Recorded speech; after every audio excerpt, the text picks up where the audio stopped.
feed on YouTube and Facebook going here, having the crucial conversations that Erie needs. Welcome back to Aaron Snippert. He's the Executive Director of the Redevelopment Authority of the City of Erie. And are you the head of the Erie Land Bank? Yes. Okay, so you have that dual role. I get that dual title of Executive Director of both. Really big check. Yeah. And can we talk about the public meetings that you have? How many different kinds of meetings that you're kind of running, if you will? Aaron? Well, so every month we have the Redevelopment Authority meeting, second Monday of every month at 3:30, and then the third Monday of every month at 1 p.m. we have the Land Bank meeting. But in conjunction with the Redevelopment Authority's activities in blight mitigation, the Redevelopment Authority has a seat on the Blighted Property Review Committee, which meets the second Wednesday of every month. And so every month? Yeah. Wow. So we review those properties as part of the authority's urban redevelopment law, which allowed for the creation of Blighted Property Review Committees across the state. So are you also involved with the historical, what is it for that? Yeah, so the Redevelopment Authority is an ex officio member of the Historic Review Commission, and so certainly we sit on there because of housing preservation, property access, things like that. And do they meet monthly too? They do meet monthly. I believe that's the first Monday of every month. They meet at 1 p.m. So wow. Yeah. I'm seeing, the reason I'm asking is I'm seeing you on the YouTube a lot for your various roles. Right. And I think certainly they all come together. They're all, pivotal parts of it. We always say the Redevelopment Authority has tools toward economic and community and neighborhood revitalization. The Land Bank has its own personal tools that help us drive neighborhood revitalization through property, acquisition and disposition. So give the folks the distinction between the city land bank and the county land bank. So we are a rare situation across the state in that we do have a county land bank and a city land bank. And so back, the Erie Land Bank was enacted by ordinance in 2016, and so we started in existence in the city in 2017, and then the Erie County Land Bank came shortly after that to facilitate the county. And so we meet the third Tuesday of every month, the County Land Bank, and so I report to that board and provide them updates on the city's activities. And so it works well for us because the city's problems aren't the same in the county, and the county has a lot of different municipalities, and that takes a very specialized approach when it comes to that. They've got to work with townships and boroughs and school districts and the like, so it's a little bit harder for them. City of Erie, we have a lot of blight issues, and tax delinquency issues, but we only have 3 taxing bodies that we have to deal with. So it makes our taxing body issue is a whole lot easier, but our blight issues are far more complex than the county. Who is your counterpart in the county? Jeremy Blazer. Okay, and Jeremy's been on the show before as well. So he's about a year into the county, and he's doing a good job taking over and continuing to move that forward. So we're seeing a lot of good things come out of that. There is blight in every township, every municipality in Erie, isn't there? There is. I mean, really, when you look at it, we just got the Erie County upset tax sale list, and I mean it's a very large list for this year, and so it's tax delinquency isn't going anywhere, and a lot of that is blight. It's property issues, deferred maintenance, and just things that cause properties to fall into disrepair. So it's a matter of working through that list and seeing what we can do to help. Okay. Describe that again. It's the upset tax. Yeah. So Erie County works on a kind of a two-step structure when it comes to tax delinquency. So properties that are 2 years tax delinquent are exposed at what is called the upset tax sale. That is held every September, and those properties are sold with liens, encumbrances, mortgages attached to them, and you have the minimum bid is the taxes owed on it. So if there's $18,000 in taxes, that's where the bidding starts. And so, of course, properties with mortgages and encumbrances, liens, typically don't sell. So when properties are not sold at the upset sale and they qualify and they're 3 years tax delinquent, then they are exposed at the lien-free judicial tax sale, which typically occurs anywhere from late November to this year. It happened in mid-January. Wow. The lien-free judicial tax sale, and anyone can bid on those properties. Yeah, and so that starting in 2020, post-COVID. The lien-free sale was taken from a live auction to online auction. Okay. So that's been the model since 2020, and so certainly anybody that's eligible can apply and register to be a bidder on the online. All right. judicial I'm sale. going to throw something at you and just push back if there's a problem here. We have an issue with out-of-town owners swooping in and buying these, these properties that we're worried about, right? And the question I have is, should our nonprofits, should, maybe the land bank, I don't know who would be the entity, but should we be monitoring those problematic properties and saying, you know what, we can get granular with our GIS systems, with the people that are in the know like you, of saying this property isn't so far gone that we could do something about it and grab it before some out-of-town landlord comes in and basically just perpetuates blight. Right. All right. And that's a lot I'm throwing at you, but maybe help me out with that. No, and I think you're on the right line, and really that is the primary focus of the creation of land banks. Okay. So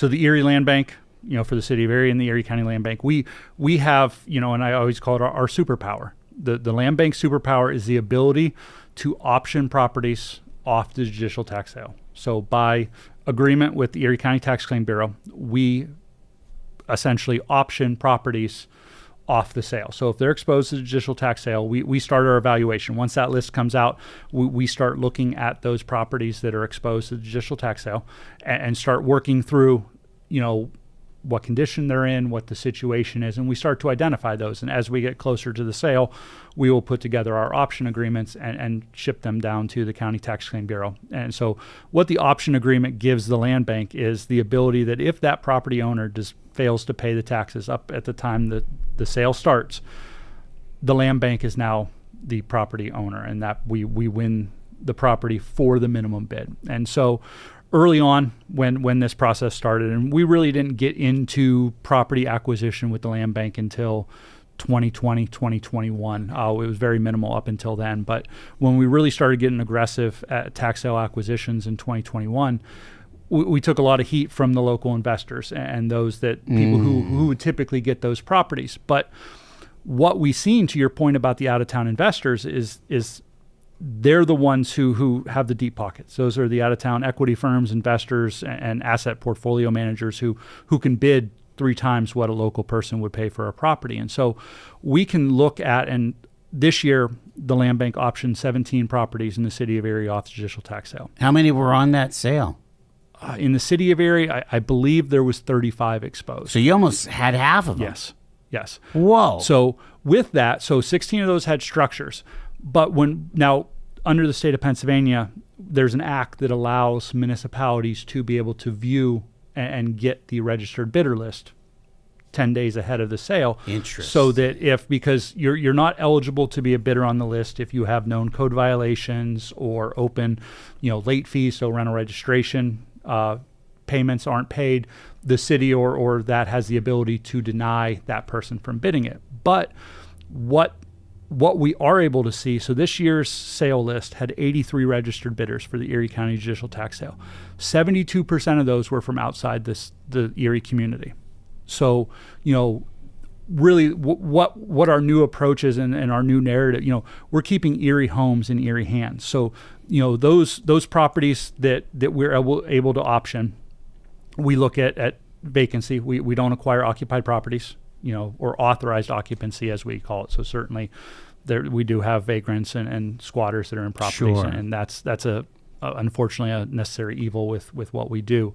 But we acquire those properties, and then we can be stewards of the community and evaluate those and get those back into a productive reuse and get those to a developer who has the ability to renovate it, and we know it's going to somebody who has a vested interest in the neighborhood, in the community. You're able to vet the developer, Yes. basically? Yeah, so they put in proposals. All proposals go in front of the board of directors, and they make the ultimate decision on who is awarded the development proposal or the acquisition of that property. Was the creation of the land bank kind of before this threat happened?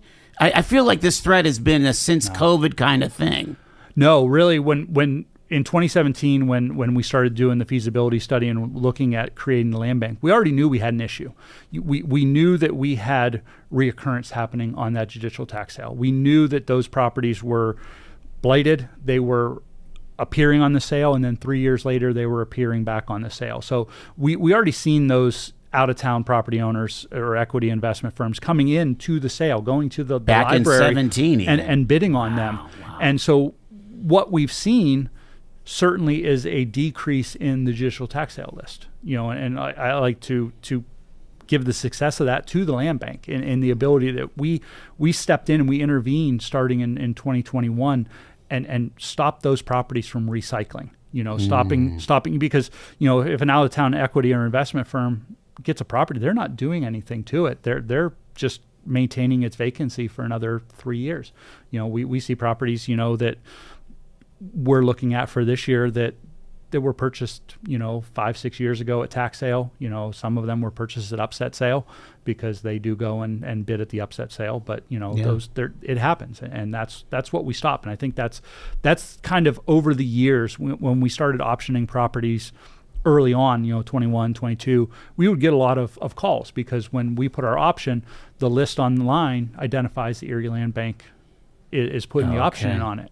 And so people would call and be like, I was looking at that property. And so we've educated the community enough that this year we didn't receive a single call when we optioned it. We received calls that said, hey, how can I get my name on the possibility of getting that property? And so that's kind of opened up that line of communication with those investors and developers locally. Explain again, the goal here is the integrity of the neighborhood, right? I mean, I feel like when we were talking to Jeremy Blazer when he was at Bayfront East Side Task Force, that was like his number one concern, is somebody swooping in on a house that they're renovating as the task force, and then the rents are out of control and so on. It's not like you say, it's not Erie people building Erie. Yeah, no, and that's it. I mean, really, when you look at blighted properties, and so a lot of times when individuals are in a hard spot and they have a property, they list it for sale. And of course, somebody from out of town, we can't stop that. But when it comes to the judicial tax sale and the land bank's ability, we can stop that process and we can keep it because we know somebody that lives 2 hours away doesn't care as much about that property as a guy who might live 2 blocks away. And it makes a big difference. When they've grown up in that community, maybe they have 3 or 4 properties. We've sold to investors who own 3 or 4 properties on that block. So it's just added to their portfolio. And through our due diligence of vetting those individuals out, we make sure that they're upstanding citizens. Their properties are up to property maintenance code. They pay their taxes. Their rental registration is current. So we can make sure that we're being those good stewards of the neighborhood for the residents that reside there. Aaron Snippert is with us here. It's Talk Erie at 4:20.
Talk Erie and the Joel Natale Show.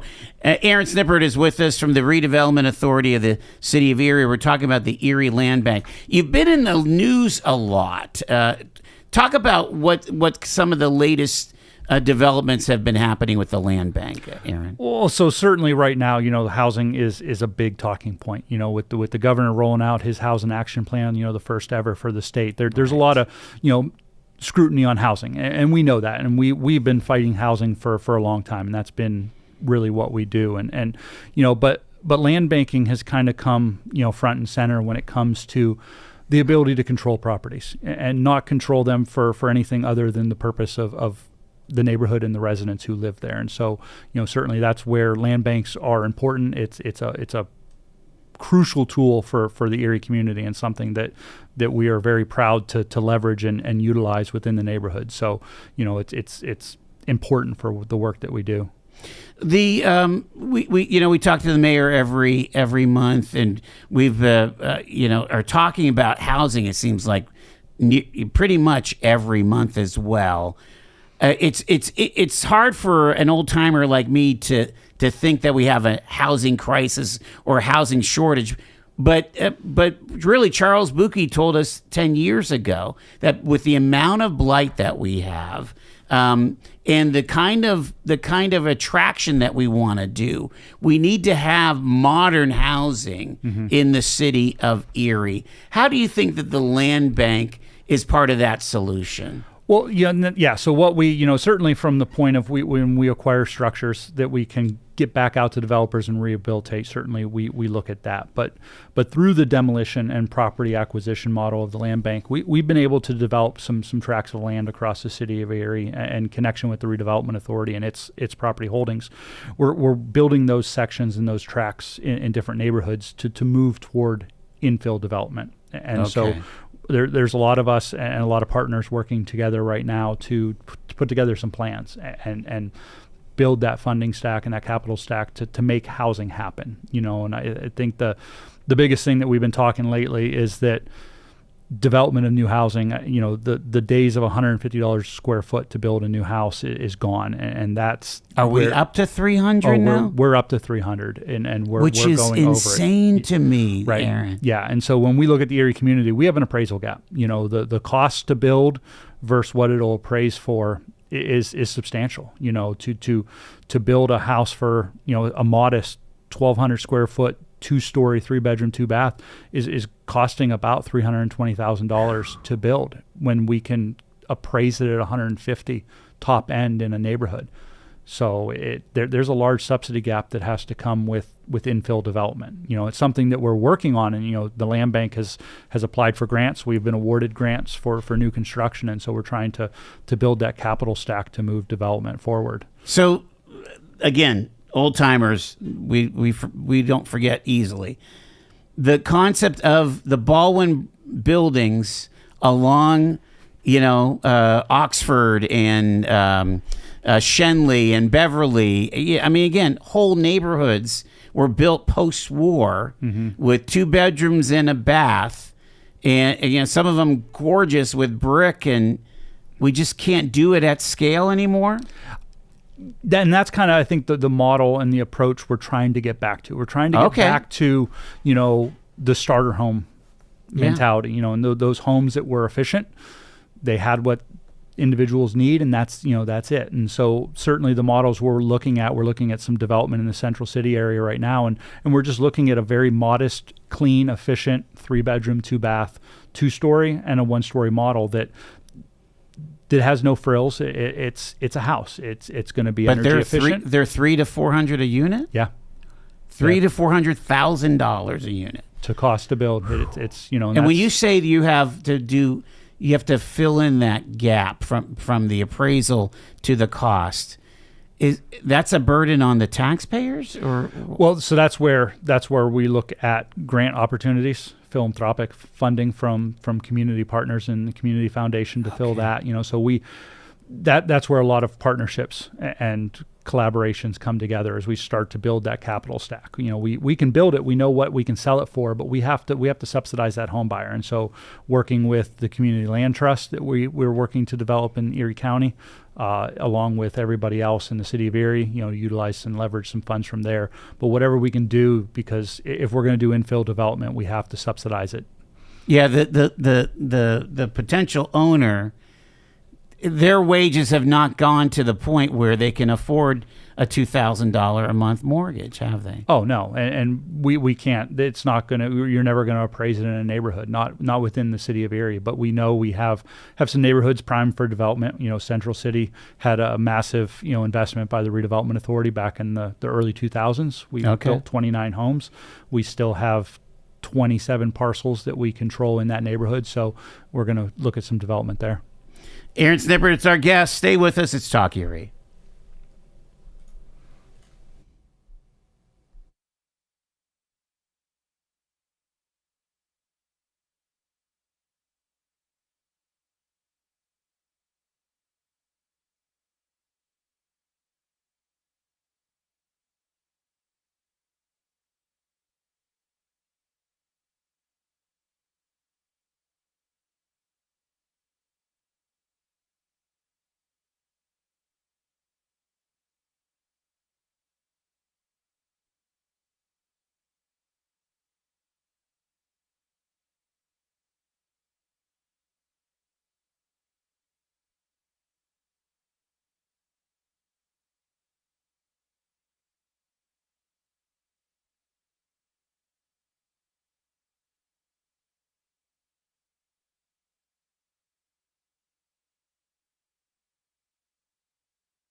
We hear so much about housing, and we brought the expert on to talk about it live from our Kingdom Financial Group studio, the Joel Natale Show. Aaron Snippert, the Executive Director of the Redevelopment Authority of the City of Erie, and also heads the Erie Land Bank. All right, we're going to go over to your website here, Aaron, because I think it's interesting. I feel like you have more properties available than I've seen before. Has your inventory gone up? Yes. And so, yeah, we have a growing list of vacant lots across the city of Erie. We certainly our main priority for vacant parcels is side lot owners. And so we move those forward. But so this year, like I said, we acquired 17 parcels off the judicial tax sale. 16 of those had structures. And so we took a little bit of a different approach to it this year, and we kind of classified them in 3 different stages. So stage 1 is a true demolition. Those are going out for demolition bid, and we're going to get those as vacant lots and provide those to side lot owners. The second stage is a property that is severely distressed. But, we hear a lot of times from people like that could have been saved, or why didn't you offer it out? And so we're putting those properties out to anybody interested in getting into a development agreement with us. We don't ask for a lot. And people ask us a lot, well, what do you want for the property? And we always say we don't have an asking price. It's about the total proposal. But really, when you look at the ones that we have out on the website right now, 1701 Cascade and 2406 Pennsylvania, we acquired those from the tax sale. We're really about $3,000 in on those properties right now as far as what it cost us to acquire it and our legal fees. And so really, it's a property that's severely distressed. It's got some foundation issues, but overall, it's got a new roof. It's got vinyl windows. It's really a blank slate that somebody could pick up for a very reasonable price if they have the ability and provide the information to show to us that they're going to redevelop it and turn it into, an investment property or a quality rental. When you think about something, I'm looking at right now 2406 Pennsylvania, and I think I saw this on your Facebook feed here. You're literally, if you could find the right buyer that can redevelop it, you're only asking for $3,000. They might have to put $15,000 into the foundation itself or something. That's that kind of situation. And but we want to give that property every opportunity that somebody could pick it up. Somebody would have bought that off the judicial tax sale and done the same thing. But we want to make sure that like I said earlier, it's a city investor or city property owner. But we're not going to ask for a lot of money because our ultimate goal is to get that property back into a productive reuse. What about other mechanicals? Like, how would we know about plumbing and electrical and HVAC and so on? Is that all kind of a crapshoot? So every property that we put out is available to be viewed. Certainly we'll let anybody into it. We've held a couple open houses at that property. We had some interested developers.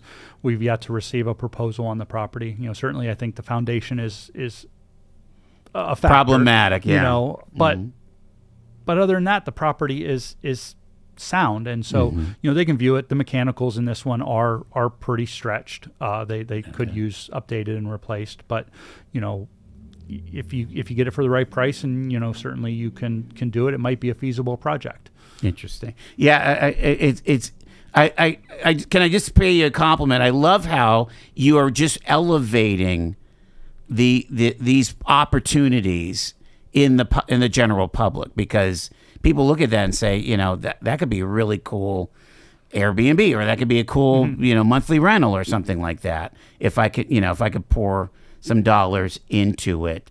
And you said, okay, there's stage 1 vacant land, and you're looking at side yards maybe. Stage 2, severely distressed. Yep. Is there a stage 3? Yeah, so stage 3 is the ones we're looking at that are really in good shape. They're good. They could be, certainly we want to focus those ones toward home ownership opportunities. Those are ones we'll put out and say, all the developer proposals, certainly will be push toward ones who will put them out for a home ownership opportunity. So those ones are going to get some extra legal work. We're going to quiet the title on the property, make sure that the future homeowner can have a warranty deed and have, get off on the right foot to home ownership. What is a warranty deed? I'm sorry. So certainly when we acquire properties as a judicial tax sale, they're lien-free tax sale. Supposedly, all the mortgages, liens, encumbrances are supposed to be wiped free, and for the most part they are. But there's a lot of clouded titles, and so the land bank has the ability under our legislation to do batch quiet title actions, and so we do that on properties that are going to have home ownership as the end result, because you can't get title insurance on a property with a quick claim deed. Okay. Or a clouded title. So Got if they it. can't verify that it's a clean title, you can't get title insurance, and you can't get a mortgage on a property easily as a property owner. I want to ask you about what I'm thinking that you would say is a success story of the land bank. And it took a while, but out in the Frontier neighborhood on West 6th, that house is up. But that land stood for what? Couple years? Yeah, that was. I mean, I was watching it. You know? Right. And that was a prime example of a property that went full circle. That was one that certainly is in a stable neighborhood, and maybe it sat longer than it should have because residents didn't think to call and notify us. That property had sat vacant for some time. It got blighted by the Blighted Property Review Committee. Certainly being in the Frontier area, stable neighborhood, we elevated it to acquisition through the Redevelopment Authority, acquired it through the Redevelopment Authority on behalf of the land bank, moved it to the land bank, demolished it, and then looked for developers. And it was shot, right? It was gone. It was gone. Unfortunately, elderly individuals owned it. They were supposedly moved to a nursing home. Nobody disconnected the water service, and the pipe burst and ran for some time and eroded the interior of the property. It was probably the worst mold situation that I had been in. I mean, beautiful property from the outside, but just completely gone on the inside. And so ultimately it was a demolition, but that was one where it went out for proposals, and we looked for a developer who provided the best proposal for a single-family development on that property. And so we identified Steve Lewis, who is a known developer to the Redevelopment Authority, the Land Bank, and that. And so he developed that property and put it out there for a home ownership opportunity. And now it's sold to a homeowner and back on the tax rolls. Yeah. I mean, and they really did a nice job. I think they might have redirected the driveway to the side street instead of 6th, much safer situation. Yeah. They turned that off Vermont, which, certainly was a better approach for the 6th Street corridor. I mean, but I was just like scratching my head, Aaron, of like, why isn't this thing going? I would have thought somebody would have scooped that right up, but there's a lot to all this development. Oh, yeah. I mean, and, kind of like the situation, and that's kind of, we have another one up at on Locust Street. We acquired 221 Locust Street. It was back in the development of that neighborhood, it was 3 parcels, but it was 1 parcel when we acquired it through eminent domain and the Redevelopment Authority, utilizing the land bank. And so we looked at it, the board entertained development proposals on it, but ultimately it was a 120-foot wide lot, and we knew we could get 2 houses on it. So the board authorized to subdivide it. We've now subdivided it. We have one 223 Locust is under contract. We're looking for developers to put in proposals to build a new structure on 221. So the ultimate end goal here is we'll have 2 development agreements transferred to 2 different developers and have construction of 2 new single-family homes up in the Glenwood area. Talk about when you have an impact like what Captain Hagen is doing on West 6th. Again, that is a definite different approach to development here, but it is additive to I would think, to the overall value. I mean, again, going back to Buki. Buki was saying 10 years ago, y'all have to find the floor of your housing values. Yeah. That's not our concern anymore, is it? No, I think our concern right now is getting rid of the cancer, and making people feel comfortable to invest in their properties. So when you look at blight, tax delinquency, vacant, abandoned interior properties, the property owners on the sides on that block are more hesitant to invest in their properties. Maybe they're not going to re-side it because why would I invest in my property when the value is going to be determined by that vacant property down the street? And so when we're able to come in and most of the time, unfortunately it's demolition, but the minute that property is gone, and it's a lot of data that we want to try to get here over the next few years is what does that do to the property values surrounding that property now that we have mitigated that blight? And so, we mitigate the blight, the people start investing in their properties, and ultimately property values go up. Like I said earlier, we have an appraisal gap issue, between development and what we can get it appraised for and realistically sell it. So as we're able to bring those property values up, and in the work of what Hagen has done has a ripple effect across the surrounding neighborhood. You go north and south of 6th Street, you start to see more people investing in their properties. They're putting roofs on, they're painting, they're softening fascia, new windows, because their property values are going up because they're adjacent to some type of substantial renovation project. And so the same thing happens in every neighborhood. Over in the 800 block East 23rd Street, we tear down 2 properties, put some rehabilitation funds in some other properties through the Redevelopment Authority, and now we've raised the property values in those neighborhoods. And so you create that generational wealth that everyone talks about for the residents who have lived there for some time. Instantly, now their property values go up. Maybe they can get an equity line now on their property to put that much needed roof on. We have a large population, and it's no secret. You drive across the city of Erie, roofs are an issue. It's hard. Deferred maintenance is an issue. When you have a large population of elderly individuals on fixed incomes, roofs are expensive now. You're looking at $15,000 for a standard roof in the city of Erie. I mean, that's a large pill to swallow for somebody on a fixed income or, a working class, single parent household. Any of those, it's hard. All the mechanicals are expensive. For sure. Wow. Yeah. And trying to get out of knob and tube to modern electrical is going to be a really big job. So I think that's a great segue into what, as the expert in the Redevelopment Authority, what kind of pointers, what kinds of tips that you would give a homeowner who's maybe has deferred some maintenance or is looking to maybe re-side or new roof or has got a gutter hanging down or something like that. I mean, I know it's getting into code enforcement, but you kind of work with code enforcement, don't you, a bit? Yeah, I think certainly the connection between Bureau of Building Standards and Safety and the Redevelopment Authority and Land Bank is the appropriate connection. I think the connection, we work well together. When you look at those property maintenance inspectors and their ability, they're the ones that are engaging with those property owners who have property maintenance issues. And then it's a connection from that point to resources such as the grants provided by the Redevelopment Authority for homeowners and the Land Bank's Rapid Reset program, which allows us to go in and help a resident, get their property and their yard back to a manageable condition so they can mow it. Those resources exist. And so, it's really through constant advocacy by, property maintenance inspectors, the Redevelopment Authority, the neighborhood organizations, and everybody, even property owners on a block, investors, landlords, who have a property next door to one of their properties, to inform them that there's resources available out there. I mean, we have the grant funds. We'll continue to apply for them to help residents improve their properties. And ultimately, that's just to increase the neighborhood's appeal and help raise and elevate those neighborhoods.